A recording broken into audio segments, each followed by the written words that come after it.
nós estamos trabalhando matemática de uma forma muito constante. A temática é revisão, rever, realinhar, reposicionar, algo que te remeta a ir a áreas da sua vida que precisa desta revisão, para que você faça, para que você cumpra. Então, hoje eu quero fazer uma revisãozinha com vocês sobre 10 coisas que eu separei aqui, que eu acho importante nós olharmos esses textos bíblicos novamente, para darmos pelo menos fazermos uma reflexão, né, com cada texto. Apesar de, às vezes, a tradução está um pouco, né, fora aqui da minha, eu vou sempre manter a minha, ok? Aqui. Então nós vamos abrir com uma pergunta: você é justo? Se alguém perguntasse a você se você é justo, o que você diria? Pare para pensar, faça uma revisão do que esta palavra representa para você. Nós vamos abrir, né, o número 1 com o Salmo 34, verso 19. Salmo 34, verso 19. Você pode ler comigo? Muitas são as de quem? De quem? Mas o Senhor de todas o livra. Feche os seus olhos. Senhor nosso Deus e Pai, em nome de Jesus, continua falando conosco e usa-me como um canal de bênção nesta hora, pelo poder do nome de Jesus. Você pode dizer um amém? Isso. Vamos começar com essa pergunta, né? Você é justo? E vamos observar algo que parece um pouquinho confuso, porque talvez esse texto deveria ser escrito da seguinte forma: poucas são as aflições do justo, porque Deus os livra de todas. Mas a Bíblia faz questão de nos fazer um alerta, para que possamos revisar e ver, né, de uma forma bem clara, que quando alguém planeja viver de uma forma justa, esta pessoa vai ter mais aflições do que os injustos. Nós vamos ver que Deus vai intervir a favor do justo, é o que diz o texto. Haverá livramentos, mas eu quero te mostrar algumas coisas que talvez possa fazer você entender um pouco mais as perseguições, as dificuldades que você pode enfrentar ao longo da sua caminhada. Deixa eu usar um exemplo simples para falar de justiça. Suponhamos que seu horário de entrar no trabalho, no emprego, na empresa onde você está como colaborador, seja às 8 horas da manhã. Mas por algum motivo você não conseguiu chegar no horário, e você então vai chegar às 9h30 da manhã. Mediante ao horário que você deveria estar, você se torna um injusto.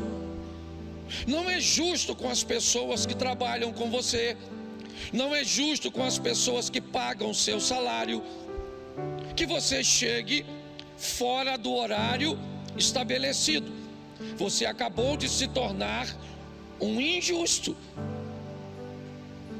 Porém, você traz na mão, ao chegar no trabalho, um atestado médico.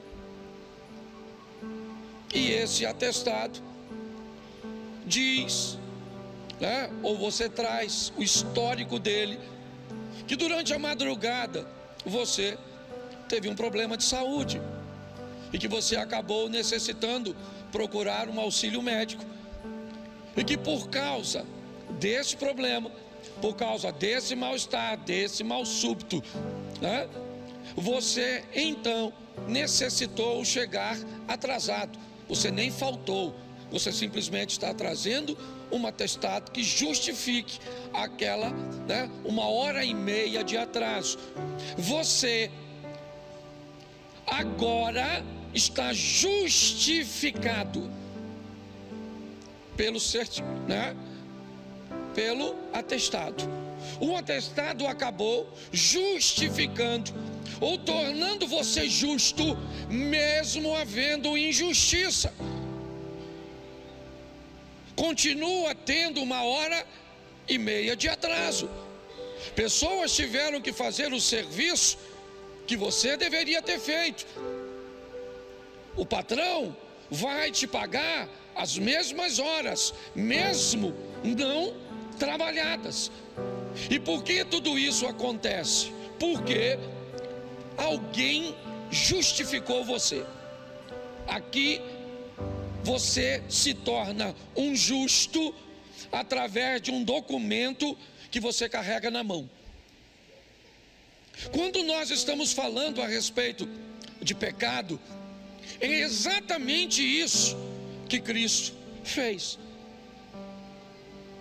Quando nós estamos falando da intervenção de Cristo para transformar eu e você em justo, os nossos pecados, eles não são mentiras, eles não são ilusões, eles são uma realidade. Mas Ele nos justificou. Mas deixa eu ir além um pouquinho para lembrar você o que diz respeito também à dificuldade que o justo enfrenta para viver.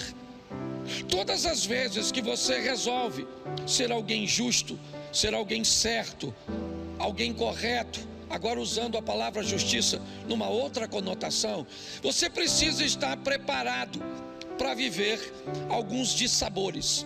Bom, suponhamos que seu vizinho resolveu colocar um gato no relógio dele, ou uma ligação clandestina, tá certo? E anda fazendo um calor terrível, mas o ar-condicionado do seu vizinho, menino, como ele tem dinheiro para pagar aquilo, não desliga, os meninos ficam no computador. Bom, eu queria lembrar você que a companhia elétrica tem uma estrutura para medir a carga que saiu. E eu queria lembrar você que a companhia elétrica não vai ficar nesse prejuízo. Alguém vai pagar esse geladinho, certo? E quem é esse alguém? O justo. Talvez você já começou a entender o que é a aflição do justo na energia elétrica. Quando você deseja e vai fazer as coisas corretas, vivendo no ambiente onde nós estamos, inevitavelmente você vai ter que estar equipado, preparado pelo poder do Espírito Santo, dos anjos e de toda essa cobertura celestial que nós temos, graças a Deus, à nossa disposição pela graça do Eterno, a entender que muitas são as aflições do justo. Você não pode fazer um montão de coisas que os outros podem. Tu tem até vontade de falar. O outro te xinga, o outro faz, o outro não paga, o outro... Mas quando chega na tua vez, eu vou ser franco para você, você vai viver como Deus delineou, mas vai ser com aflição, porque para ser justo, o negócio é um grande desafio. Sim ou não? Não denuncie gato dos outros, tu é que paga, mas X9 é algo terrível, tá certo? Não, mas só estou te mostrando como é difícil. Isso é justo. Há um tempo atrás, um rapaz falou comigo: poxa, pastor, eu sou cristão, arrumei uma namoradinha, namoro direito, respeito menina, uma menina de família que eu estou querendo casar. Pô, pastor, ela ficou com outro menino. Procurei saber porque o menino faz coisa que eu não faço. Passa a mão onde eu não passo. Mostra as coisas que eu não mostro. Certo? Porque o menino vive uma vida com justiça. E olha como é que ele está sendo envergonhado. Eu queria só que você fosse adaptando para você. Porque muitas vezes você vai sair de casa e vai encontrar as injustiças no trânsito, as injustiças nas filas, as injustiças em muitos lugares. E sua reação, certo? Sempre vai estar pautada em colocar Deus em primeiro lugar. Então eu queria preparar você para o sofrimento. Fala para quem está do seu lado assim. Está preparado para sofrer, justo? As notícias hoje não são boas, mas faz você rever. Bom, segundo texto, Lucas 14, 28. Lucas 14, 28. Pois qual de vocês, pretendendo construir uma torre, não se assenta primeiro para calcular a despesa e verificar se tem meios para concluir? Presta atenção nesse texto que eu quero refletir com vocês sobre ele. Já que eu falei que para viver na justiça é pesado, é desafiador, porque na vida do justo, o justo precisa estar preparado para muitas aflições. Esse texto diz que antes de querer ser justo, antes de querer andar com Cristo, antes de querer ser crente, é melhor você sentar e descobrir quanto custa. Antes de desejar fazer, antes de dizer um sim para Cristo, é muito legal você saber se você tem como pagar, se você está disposto a pagar o preço para ser esse cristão. Porque é isso, esse texto aí não está falando de torre. Ele continua aparentemente falando de uma guerra, mas não está falando de guerra. Ele simplesmente está iniciando dizendo: aquele que quer ser meu discípulo, aquele que quer andar comigo, ele precisa estar intencionado em pagar o preço de andar com Cristo. Essa é a grande verdade. Tem muita gente que vem para a igreja e não sabe quanto custa. Não sabe quanto custa rever seu vestuário. Não sabe quanto custa rever seu vocabulário. Não sabe quanto custa rever os ambientes que frequenta. As pessoas não têm noção do quanto custa. Viver com Cristo, segundo o próprio Cristo, requer daquele que o segue, não o siga de mãos vazias. Aquele que quer vir após mim, tome a sua cruz. Há uma responsabilidade e nós precisamos rever isso. Se estamos dispostos a mudar nossas roupas, não estou, então eu já sei. Estamos dispostos a mudar nosso vocabulário? Não, é pesado demais. Eu estou disposto a mudar meus hábitos, meus costumes, os ambientes que eu frequento? Não, pastor. Então, isso significa que você não está pronto para ser discípulo. Pode continuar vindo à igreja. Evite levantar a mão. Evite dizer que colocou Jesus no centro da sua vida, porque ainda é caro demais para você. E eu respeito, e ele também. Segundo a Bíblia, se você não está em condições de pagar um voto, é melhor não fazê-lo. É assim que funciona. Então nós precisamos entender e rever isso. Eu estou apto para pagar este preço? Descubra o quanto custa antes de comprar. Não é assim que eu poderia usar? quando você olha para alguma coisa interessante que o preço não está exposto, a primeira coisa que você pergunta é: qual é o valor? Quanto custa, por favor? Tem frete? Você quer saber todas as coisas, porque você precisa ter uma noção se está pronto para pagar. Hoje muitas pessoas querem, né, viver uma vida com Cristo, na igreja, na liderança, com honra, com isso, tendo respeito, admiração, autoridade. Para cada coisa que você quer, tem um preço. Existem lanchonetes que você vai pedindo os sanduíches, e à medida do que você pede, o valor é acrescentado. Há um acréscimo mediante aquilo que você quer que esteja no seu sanduíche. Na nossa vida com Deus também funciona assim. Nós precisamos rever isso.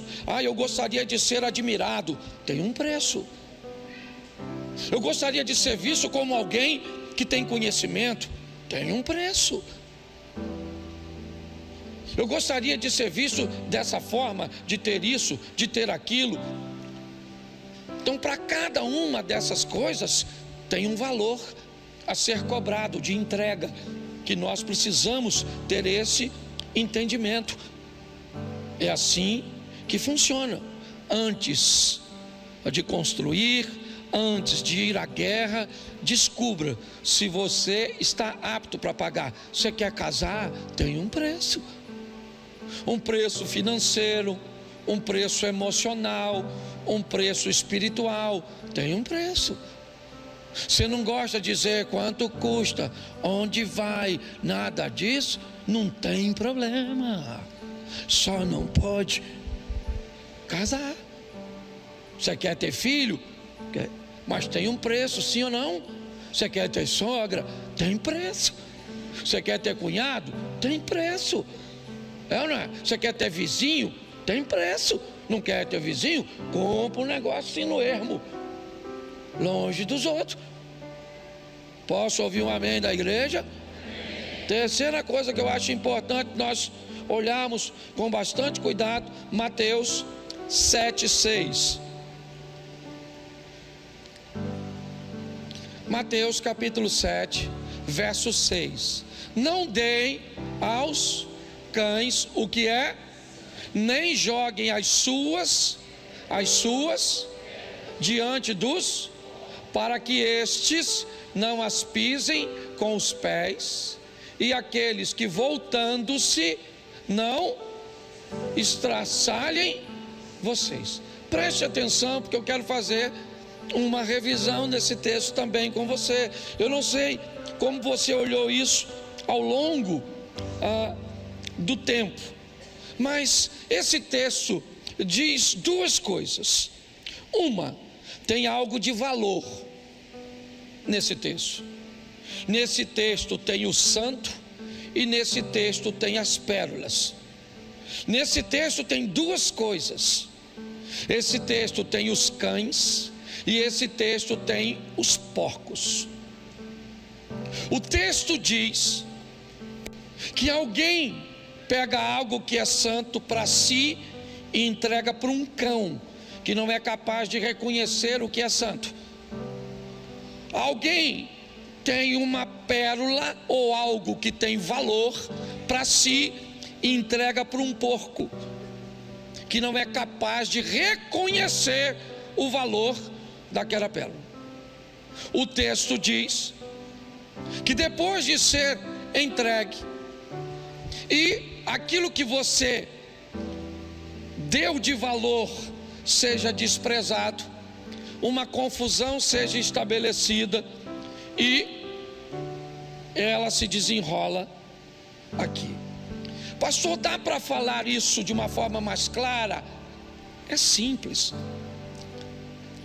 Muitas vezes damos para o outro as nossas pérolas e as coisas que são valiosas demais para nós, Estou cansado de ouvir mulheres dizerem para mim o que são capazes de fazer nos seus casamentos por seus maridos, com uma entrega: e eu trabalho, eu faço isso, eu arrumo a cama, eu arrumo aquilo, eu faço comida. Ela está me mostrando suas pérolas, mas ela nunca parou para pensar se a pérola do marido é a mesma dela.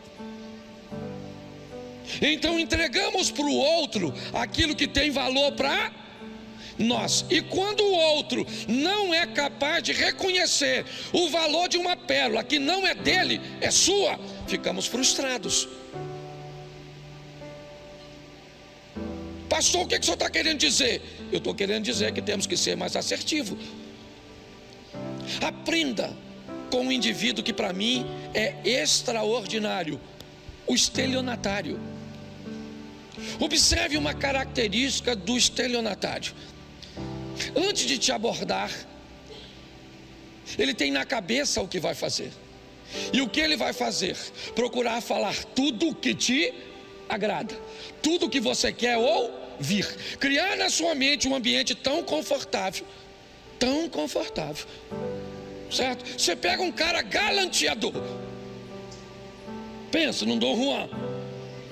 Ele pode odiar ir à praia, mas se ele descobrir que a mulher que ele quer conquistar gosta de praia, você pode ter certeza que ele vai mandar logo uma imagem daquele sol, certo, se pondo no mar, e aquela silhueta de um casal simbolizando ele e ela. É ou não é? E ele vai falar que gosta do sol, que gosta dos peixes, que assistiu Aquaman. Ele vai falar tudo, porque a proposta é, aí eu te pergunto, querido, está aqui. O que ele está fazendo? Descobrindo suas pérolas, não as dele. Ele coloca o que ele gosta em segundo plano e coloca você em primeiro. Pô, hoje os casamentos vão sair daqui pocando. Louvado seja Deus. Posso ouvir um amém? Isso aí. Descubra qual é a pérola da sua mulher. Aí você vem com aquele discurso: porque eu trabalho igual um doido, porque eu dedico a minha vida, porque é de casa para o trabalho, para a igreja, porque eu não faço outra coisa. E ela está assim, ó: grandes coisas, Superman. Hã? Não, ela quer saber o que você sabe sobre ela.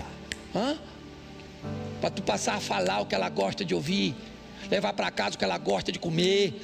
Você está entendendo? É, ela quer que você pegue a mãe dela e acha que é um troço sensacional. Sua sogra nasceu depois que tu casou? Não, né? A véia já estava lá. Então por que reclama de algo que já estava vivo? E diga-se de passagem, vai demorar a morrer? Pare e pense. Hoje eu gostaria de fazer uma revisão para levantar Dom Juans, homens que vão descobrir os sonhos de suas mulheres, mulheres que vão descobrir os sonhos de seu marido. Entendeu? Para que você possa encantá-lo. Que cor ele gosta, qual a pose, quais são as palavras. Pensa, um homem chegando em casa e a mulher falando assim: ô doutor, entra, querido. Ele vai lá na porta para olhar, para ver se entrou na casa errada. Errei um número. Sim, eu faço muita coisa para o meu filho, descubro as pérolas dele.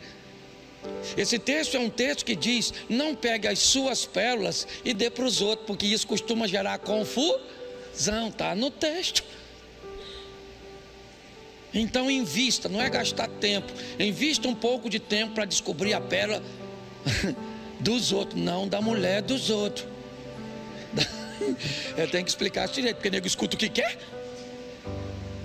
Esse dia eu estava pregando de sexualidade numa coisa, levantou um senhor: ô pastorzinho, o senhor não acha que o senhor fala muito sobre esse tema? Um senhorzão mesmo. Eu falei: ô moço, quantos filhos você tem? Eu acho que ele falou 8. Eu falei: eu falo e o senhor faz? Aí ele sentou e ficou quietinho. Então é importante que você descubra a pérola das pessoas, para você não correr o risco de sofrer demais, dando para elas coisas valiosas, porém que só tem valor para você e não para ela. Posso ouvir um amém para a gente ir para a quarta? Isso. Romanos, capítulo 12, verso 18. Romanos 12, 18. Se possível, repita comigo, lê lá.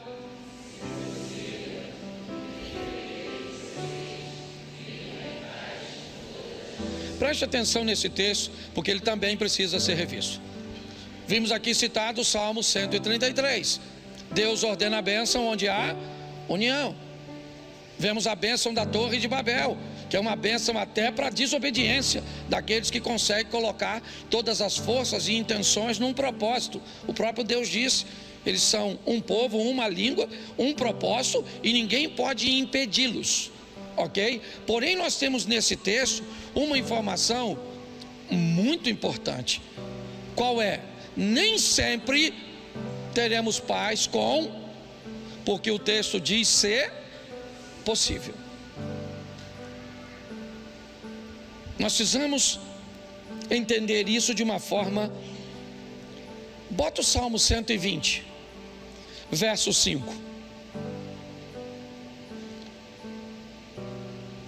125, 120, verso 5. Isso. Ai de mim, que peregrino em Meseque e habito em meio a tendas de Quedar. O cara que está escrevendo isso, certo? É um israelita, um judeu, coloque como quiser. Ele está defendendo ali que ele está, ai de mim, que estou, como nós costumamos dizer, entre a cruz e a espada. Estou entre Meseque e Quedar, certo? Eu estou entre árabes e bárbaros. É mais ou menos isso que ele está descrevendo ali. Aí ele cita o seguinte, verso 6: já há tempo demais habito com aqueles que odeiam a paz. Verso 7: sou quando porém eu falo, eles teimam Então preste atenção, volta ao texto inicial, certo? E esse ponto nem sempre vai depender de você. Eu quero o texto de Romanos 12, 18, por favor. É esse texto que eu estou trabalhando, só usei esse aí para ratificar. Vamos lá. Então eu quero que você entenda que nem sempre, isso não te dá desculpa para começar a arrumar confusão com todo mundo. Ok? Que fique claro, porque Deus é testemunha. Eu estou falando de gente que vai viver com Deus. O pastor não vai estar lá, mas Deus vai estar. Que isso fique claro. Eu só estou passando a instrução que Deus colocou no meu coração. Nem sempre dá para ter paz com todo mundo. Você pode encontrar-se num ambiente, numa situação onde a outra pessoa, a outra parte está representada no Salmo 120. Eu falo pela paz, mas eles continuam tendo guerra. É assim que funciona. Então eu preciso passar isso para você, porque você precisa criar um sistema de segurança para entender quando você está em Meseque e Quedar, onde não há nada que você possa fazer que possa trazer a paz. Não há nada. Tem discussões em casa que não tem como achar paz. O ambiente de Meseque e de Quedar se estabeleceu um nervosismo, um desequilíbrio. E naquele momento, você pode até tentar em outra hora, mas naquela ocasião é assim que funciona. E nós precisamos lembrar disso, porque tentar ajustar alguma coisa nesse ambiente nunca se ajusta. E quanto mais se mexe, pior fica. Então, repita assim comigo: nem sempre depende de mim. Isso aí. Mas no que depender de mim, eu vou ter paz com todo mundo. Posso ouvir um amém? Isso, vamos para o próximo. Salmo 1, verso 1. Eu acho também que vale a pena refletirmos sobre isso, fazermos uma revisão. Primeiro salmo, o que ele tem para ser primeiro? Bem-aventurado aquele que não anda segundo o conselho dos ímpios, não se detém no caminho dos, e nem se assenta à roda dos Preste atenção, porque esse texto é sensacional. Ele é um texto que traz à nossa memória a necessidade de redefinirmos nossas companhias e influências. Ele diz: bem-aventurado aqueles, certo, que não andam segundo o conselho dos, não se detém no caminho dos, nem se assenta à roda dos. Isso aí. Precisamos definir quem é que está fazendo parte do nosso cotidiano, com quem é que nós estamos andando. Inevitavelmente, isso pode estabelecer nosso vocabulário. Comece a andar com quem fala palavrão, ou perto de quem faz isso, e é só uma questão de tempo até você notar que você também está falando. É assim que as coisas funcionam. Se nós não prestarmos atenção nisso, inevitavelmente companhias e influências irão trazer vergonha para nós. Está forte a criança. Leva ali no ministério infantil ali, louvado, você dá uma aguinha. Glória a Deus, amém? Amém? Verso 6, ou melhor, verso 6, número 6, Isaías capítulo 6, verso 1. Acho também que vale a pena. Todos esses textos eu já usei aqui, eu estou fazendo só uma revisão. Isaías 6, 1. No ano em que da morte do rei Uzias, eu vi o Senhor assentado sobre um alto e sublime trono, e a orla do seu manto enchia. Verso 5. Verso 5 do mesmo texto. Então eu disse o quê?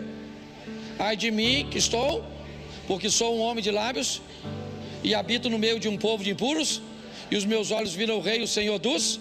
Preste atenção, porque esse texto na verdade é uma continuação do que eu usei antes. Sou um homem de lábios impuros, por quê? Porque estou sentado com quem não deve, na influência de quem não deve, junto de quem não deve. Então Isaías descreve isso. Mas ele descreve algo também muito interessante que eu queria refletir com vocês. Quando é que ele tem tudo isso? Quando Uzias morre. Esse texto é um texto para mim que acontece 3 coisas. No ano em que morreu o rei Uzias, eu vi o Senhor e eu disse: ai de mim. No ano em que Uzias morreu, eu vi Deus e eu me vi. Ok? No ano em que Uzias morre, no ano em que algo é retirado da vida de Isaías, morte e separação, Isaías consegue ter uma intimidade com Deus, e na intimidade com Deus ele conseguiu olhar para ele mesmo.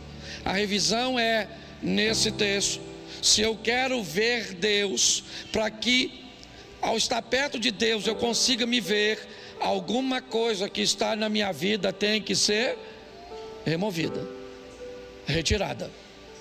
Essa é a reflexão que eu queria fazer com você. Uzias morre. Alguns dizem que havia um parentesco dele com Isaías. Eu não sei se havia de verdade, mas se havia, eu posso dizer que talvez Isaías jamais desejasse a morte de Uzias. Porque se Uzias é o rei e você é parente do rei, imagine o quanto de benefício você não tem por ser parente de alguém que é tão poderoso e que te dá tantas vantagens. Às vezes algumas coisas precisam sair da sua vida, mas elas são tão vantajosas que você não quer tirar. Às vezes algumas pessoas deveriam morrer, sair, se separar de você, mas te trazem tão bem-estar, aparentemente, te trazem tantas vantagens que é melhor conviver com elas. O problema é que se você convive com Uzias, você não encontra com Deus. Se você não encontra com Deus, você não se enxerga, porque na presença de Uzias, você não tem tempo de olhar para você, você tem tempo de olhar para a vida dos outros. Esse é um texto que, se aplicarmos na nossa vida com cuidado, eu vou entender: coisas morrem, eu me aproximo de Deus e passo a viver uma nova fase na minha vida, conseguindo me enxergar de fato. Posso ouvir um amém? Gálatas 6, 7, esse eu tenho usado aqui direto. Gálatas 6, verso 7. Não vos, porque Deus não se, pois tudo aquilo que o homem, e isso também, esse é um texto clarérrimo que eu tenho usado aqui sempre, que é a reação de nossa ação. É um texto que diz: não errem, porque se você errar, você vai ter que se encontrar com o efeito do seu erro. Não errem, porque Deus não toma injusto por justo. Ele é misericordioso, mas Ele é justo. Então muito cuidado com o que fazemos, porque a Bíblia diz: então errem. Isso aqui é o que fala a supergraça. Não se preocupe, faça o que você quiser. No final Deus corrige a rota. Ele é amor, Ele é amor. Deus é amor, sim ou não? Sim, mas Ele não é somente amor, Ele também é justiça. Ele é fogo consumidor. Então não brinca com isso. É melhor revermos isso, certo? Eu fiz, está aí, eu vou ter que me encontrar. 2 Coríntios, capítulo 6, verso 14. 2 Coríntios 6, 14. Acho que vale a pena nós revermos. Não vos ponhais em um jugo desigual. Tu pensa que isso fala só de casamento? Se enfie em sociedade, se enfie em amizade, enfie-se em situação com jugo desigual. Aqui ele usa a expressão incrédulos, mas o jugo, né? Lembra do jugo? Jugo, aquilo que prende os dois animais, certo? E ele diz: quando está no mesmo jugo duas pessoas com propósitos diferentes, isso vai gerar problema. Mas aí o texto continua, e é aqui que eu quero refletir. Portanto, que sociedade pode haver entre a injustiça ou justiça e a iniquidade? Ou que comunhão?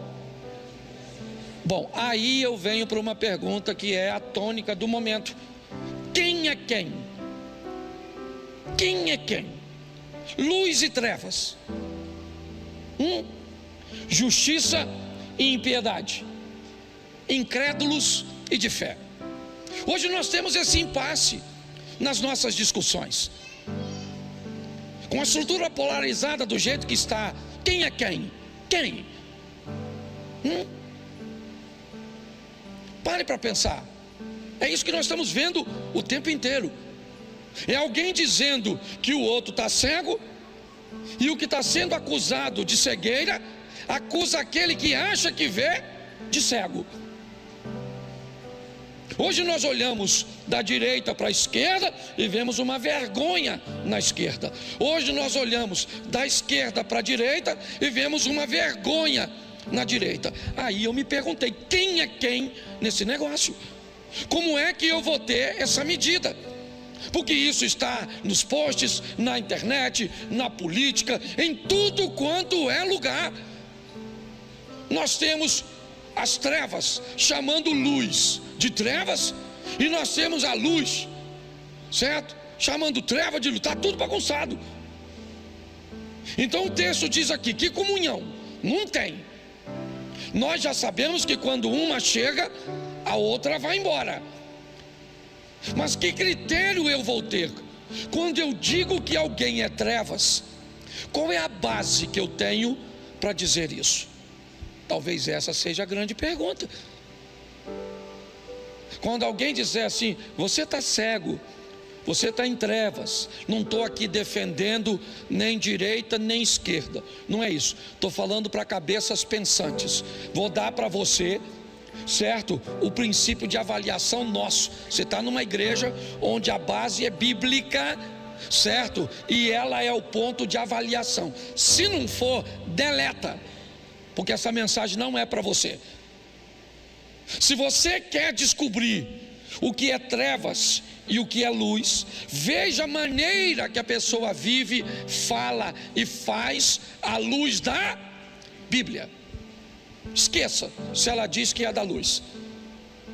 A Bíblia diz que Satanás tem a capacidade de, mesmo sendo trevas, se transformar num anjo de luz e continuar em trevas, mas com aparência de luz.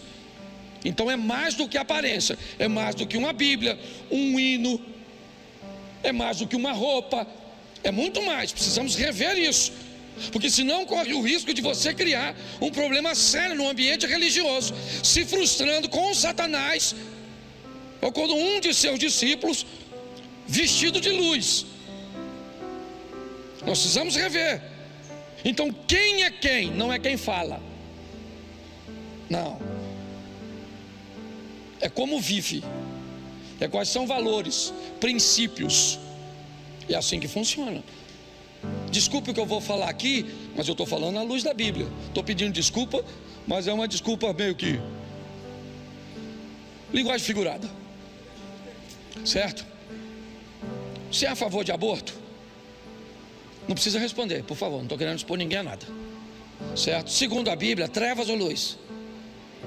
Isso, segundo a Bíblia. Não quero saber o que você pensa. O que você pensa, ó, beijinho no ombro. Estou falando aqui, Bíblia. Aborto, a favor, segundo a Bíblia, trevas ou luz? Isso aí. Adultério, trevas ou luz? Fofoca, trevas ou luz? Isso aí. É assim que funciona. Então a gente dá uma olhada e descobre quem é quem. Já deu para localizar tudo. Esquece o outro, lembra? Passagem anterior, eu vi o Senhor e me vi. Para de olhar a vida do outro. Aí você já deu uma olhada para o irmão, falou, aquilo lá é treva. É assim que funciona. É importante nós olharmos quem é quem. Você descobre quem é quem, certo? Dando uma olhadinha em quem é luz e quem é. Isso aí. 9, falta só 2, estou acabando já. 2 Samuel, capítulo 16, verso 9. 2 Samuel 16, 9. Então Abisai, filho de Zeruia, disse ao rei: por que amaldiçoaria este cão morto ao rei meu senhor? Deixa-me passar e lhe tirarei a cabeça. Preste atenção, porque esse é um texto que eu quero falar, que precisa ser revisto, sobre sofrer com dignidade. Sofrer com dignidade. Sua mulher foi embora, você sofre ou não? Sim ou não? Mas sofra com dignidade. Você perdeu um emprego que era fantástico, que você amava, o que você mais gostava de fazer, você sofre ou não? Mas sofra com dignidade. Você perde um filho, seu filho nasce de uma forma que você não esperava, você vai sofrer sim ou não? Mas sofra com dignidade. E a dignidade no sofrimento é não se rebaixar, é não se desesperar, é não desistir, é sofrer com dignidade, com postura. Seu cônjuge foi embora, vai doer, às vezes vai embora com outro, é humilhação, é terrível.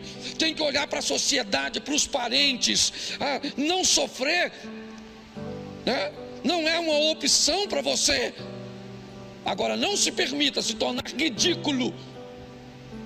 Não se permita sofrer de uma tal forma onde as pessoas tenham pena de você. Não é assim.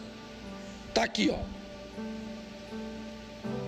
Esse é um texto, talvez você nunca se deparou e nem sabe o contexto dele. Eu vou falar para vocês. Davi, ele assume o trono. Um trono deixado, na verdade, por um homem da tribo de Benjamim, Saul. É lógico que com a queda de Saul, a família de Saul, que tinha privilégios por ser familiares do rei, agora não gozam mais de tais privilégios. E pior, já descobriram que o novo rei não é tão santinho assim. É alguém que não matou o rei para tomar o lugar dele, mas matou a mulher de um homem de confiança e a engravidou. Esse é Davi. Então Davi vem passando,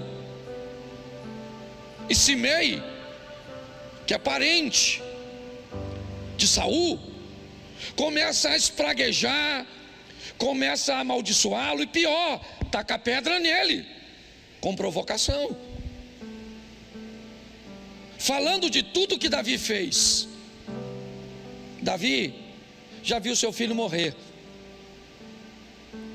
é verdade, as coisas não estão boas para ele. Lembra, ele sofre durante 7 dias, não come, não toma banho, não quer falar com ninguém. Se tinha um homem que conhecia o endereço de Deus, esse homem era Davi. Mas a dignidade com a qual ele sofre é algo que nos ensina muito. Às vezes a vida vai fazer você perder ou descobrir coisas a respeito de você que você não gostaria. Um câncer,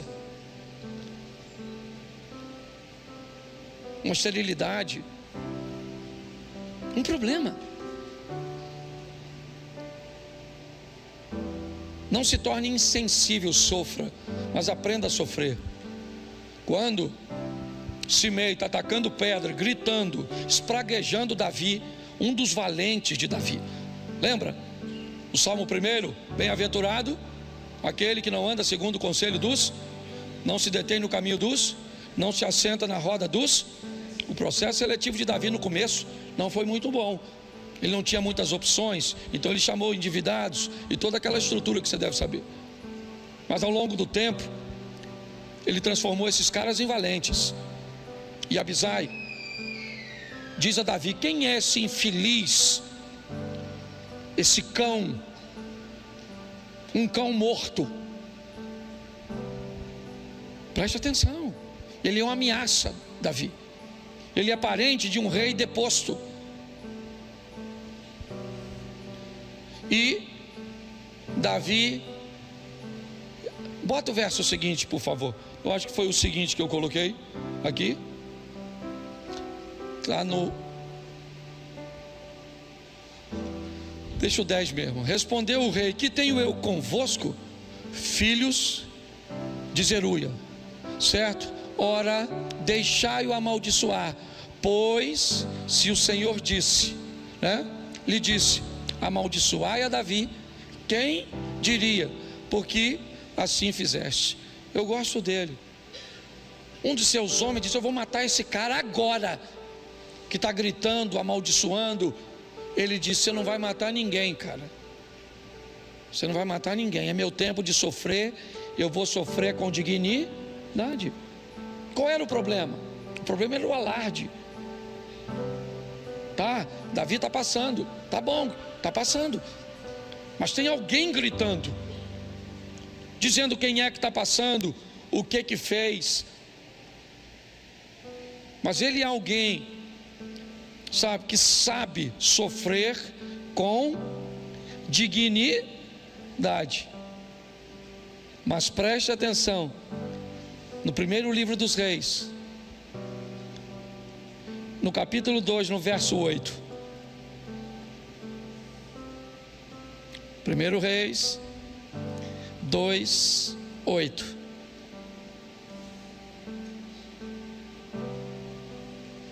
Põe aí, por favor. 1 Reis, você botou o segundo.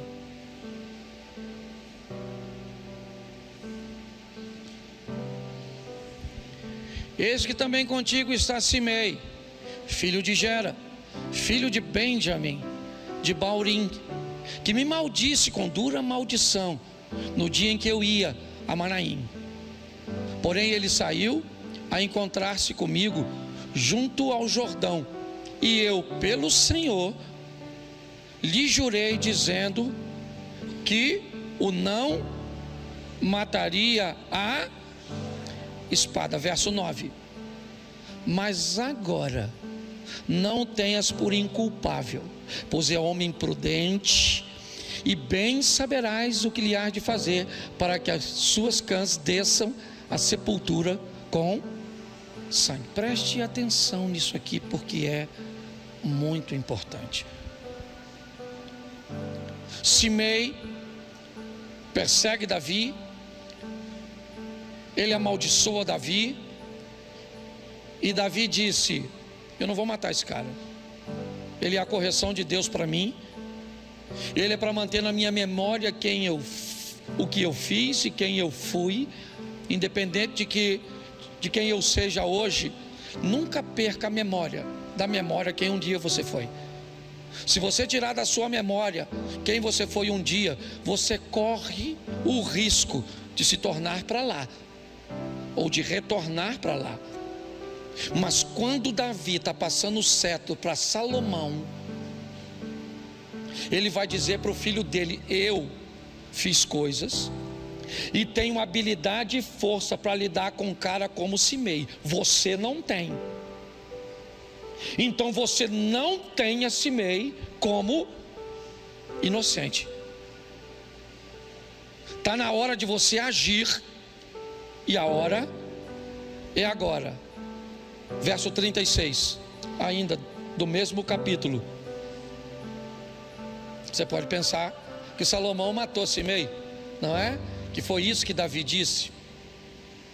Depois mandou o rei, agora Salomão, chamar Simei e lhe disse: edifica-te uma casa e habita aí, e daí não, nem para uma parte, nem para, preste atenção aqui, reveja que tem pessoas que você não precisa matar, mas tem que colocar num lugar seguro, uma distância segura da sua vida, das suas coisas, dos seus negócios, do seu ministério. Reveja se talvez a contaminação de uma religiosidade exacerbada não fez você desistir de classificar e de posicionar pessoas na sua vida, e talvez por isso você sofra tanto, sempre tendo dissabores com relacionamentos. Salomão pegou e disse: Simei, vem aqui, faz uma casa para você lá em Jerusalém, faz lá em Jerusalém, e você vai viver lá até o último dia da sua vida. Fique lá, não saia para lugar nenhum, eu não quero ver você de novo, eu não quero. Olha só, ele teve um problema, depois você lê que não dá para eu ler tudo, que eu vou para a 10ª aqui já. Sabe o que ele fez? Sumiram algumas coisas dele, uns servos, aquela coisa toda. Sabe o que ele faz? Ele vai procurar, e alguém avisa Salomão que Simei não cumpriu o combinado, ele quebrou a regra, sim ou não? E ele morreu. É importante nós entendermos isso. Nunca esqueça de amar pessoas, e por favor, não costuma amar, não misture amar com gostar. Não misture amar com estar perto. Não misture. Você pode estar longe da pessoa, amá-la, enviar recursos, orações, coisas materiais, ligações, coisa extraordinária. Pode viver na mesma casa e não amar droga nenhuma, tratar mal, certo? E tantas outras coisas. Cuidado com isso. Eu acho que vale a pena nós observarmos e revermos que muitas vezes teremos pessoas que precisaremos colocar essas pessoas numa distância segura. E para terminar, Gálatas 6:9. Independente da distância, Gálatas 6:9 é o 10º. E não nos cansemos de fazer porque a seu ceifaremos, se não, isso. Verso 10. Por isso, enquanto tivermos oportunidade, façamos o bem mas principalmente aos da família Então preste atenção, porque nós temos outra instruçãozinha aqui bem preciosa, certo? Algumas instituições aplicam muito bem, cuidando de seus irmãos, estabelecendo conexões entre eles, negociando entre eles, protegendo-se mutuamente, coisas que muitas vezes fazem, mas que está na nossa literatura, e outros a fazem com mais maestria. Minha proposta hoje é deixar para vocês esses 10 pontos de revisão, certo? Depois vai ficar disponível para você aí, mas a pergunta: você é justo? Descubra o valor para quem você quer encantar. Descubra o quanto custa antes de se interessar em comprar. Descubra que nem sempre depende exclusivamente de você. Defina suas companhias e influências. Coisas morrem, você se aproxima de Deus e vê você mesmo. O plantio é opcional, a colheita é obrigatória. Descubra quem é quem está em trevas e quem está na luz. Sofra com dignidade e procure fazer Você pode ficar de pé? Vamos orar e você vai embora, em nome de Jesus. Isso. Feche seus olhos. Senhor nosso Deus e Pai, muito obrigado, ó Deus, por aquilo que o Senhor dividiu conosco nesta noite. Que essa palavra não se perca do nosso coração e que possamos rever, ó Pai, muitas vezes, como diz a Tua palavra, vamos botar de uma forma tão nítida na nossa frente, que até se passarmos correndo, seremos capazes de ler e de notar. Estamos num ano onde estamos revendo, e isso tem sido muito valioso para nós. Abençoa-nos, ó Deus, ou continua nos abençoando. Leva-nos aos nossos lares, guardado por Tuas boas mãos poderosas. Que o grande amor de Deus, nosso Pai, a graça de nosso Senhor e Salvador Jesus Cristo e as doces consolações do Santo Espírito de Deus seja para com todos, em nome de Jesus. Você pode dizer amém?